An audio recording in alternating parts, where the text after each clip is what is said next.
Magandang araw Pilipinas, narito po ang latest weather today forecast.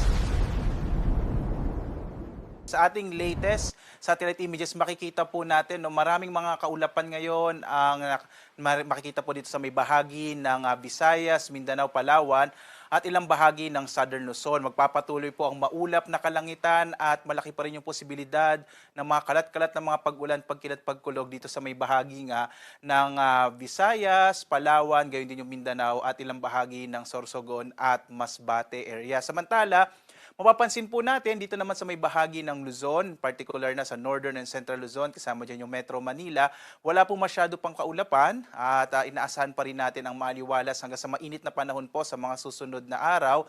Pero mas mapapansin po natin, mas mapapadalas na yung mga thunderstorms sa hapon hanggang sa gabi, lalo't ngayong buwan nga ng Mayo, usually po towards the end of the month ng May, ay nagsisimula naman po yung mga panahon ng tag-ulan hanggang mga first few weeks po ng June. Easterlies pa rin o yung hangin nagmumula dito sa Karagatang Pasipiko ang siya nagdadala nitong mga kaulapan na to sa may bahagi nga ng Palawan, Visayas, Mindanao at ilang bahagi nga ng Southern Luzon. Pero mapapansin din natin sa ngayon, wala pa tayong minomonitor na low pressure area sa loob at labas ng Philippine Area of Responsibility. At least in the next few days po ay malit ang posibilidad na magkaroon pa tayo ng bagyo. At narito ang ating inaasang panahon dito sa bahagi nga ng Luzon, malaki pa rin yung posibilidad na medyo maulap yung kalangitan sa may bahagi ng Bicol area, particular na sa may southern part ng Bicol, yung Masbate at Sorsogon area, habang ang nalalabing bahagi ng Luzon ay patuloy na makararanas ng bahagyang maulap hanggang sa maulap na kalangitan, pero posible na po yung mga localized na thunderstorms sa hapon hanggang sa gabi. Although medyo mainit pa rin sa tanghali, yung agwat ng temperatura sa Lawag 26 to 33 degrees Celsius, sa Tuguegarao 26 to 37 degrees Celsius, sa Baguio naman nasa 17 hanggang 25 degrees Celsius, sa Metro Manila 25 to 35 degrees Celsius at sa Tagaytay 23 to 33 degrees Celsius, sa Legazpi 27 to 32 degrees Celsius. Muli po dito sa Tuguegarao nasa 26 hanggang 37 degrees Celsius. Magpapatuloy pa rin ang maulap na kalangitan at malaking posibilidad ng mga pag-ulan, lalong-lalo na sa may bahagi ng Palawan.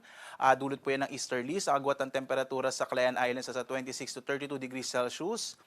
Sa Puerto Princesa naman, nasa 24 to 31 degrees Celsius. Posibleng maulap din ang kalangitan na may mga pag-ulan sa bahagi ng Visayas. Although nakikita po natin, base sa mga data, posible pong mabawasan na yung mga kaulapan sa may area ng Eastern Visayas sa mga susunod na araw. Yung agwat ng temperatura natin sa Iloilo, 26 to 32 degrees Celsius. Sa Cebu naman, nasa 26 to 32 degrees Celsius, habang 25 to 32 degrees Celsius sa bahagi ng Tacloban. Malaki rin po yung posibilidad na maulap pa rin yung kalangitan at malaki yung posibilidad din ng mga pag-ulan sa bahagi ng Mindanao, lalong-lalo na po sa may western section ng Mindanao, yung area ng Zamboanga Peninsula, kasama yung BARM. Ito ay sa dulot po ng easterlies din o yung hangin nagmumula sa Karagatang Pasipiko. Mainam, magdala pa rin po tayo ng mga pananggalang sa ulan at mag-ingat sa mga posibilidad ng mga flash floods and landslide, lalo't ilang araw na rin po nagkakaroon ng mga pag-ulan sa may bahagi nga ng Mindanao. Yung agwat ng temperatura natin sa area ng Zamboanga ay nasa 25 to 33 degrees Celsius. Sa Cagayan de Oro naman, nasa 26 to 31 degrees Celsius, habang sa Davao, 24 to 33 degrees Celsius. Sa lagay ng ating karagatan ay wala po tayong nakataas na gale warning sa anumang bahagi ng ating kapuluan. Inaasahan natin yung banayad hanggang sa katamtamang pag-alon ng karagatan. Ligtas pa rin pumalaot yung mga sasakyang pandagat at mga bangka sa mga baybayin ng ating bansa. Bagamat mag-ingat po, pag meron po mga thunderstorms, na mas napapadalas na po yung mga thunderstorms ngayon, posibleng kung minsan magpalakas yan ng alon ng karagatan. So mag-ingat po, lalong-lalo na yung mga maliliit na bangka. Narito naman natin inaasang magiging lagay ng panahon sa mga susunod na araw.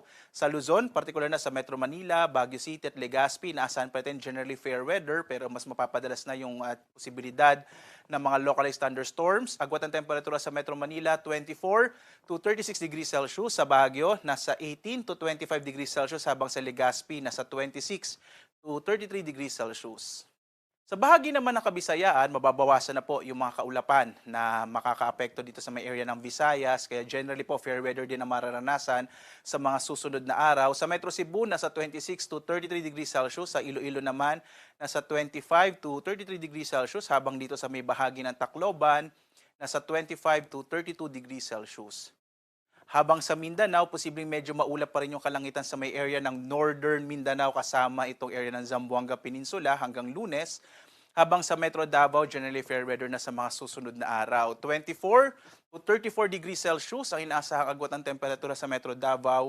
Sa Cagayan de Oro naman, 25 to 33 degrees Celsius habang sa Zamboanga nasa 24 to 34 degrees Celsius.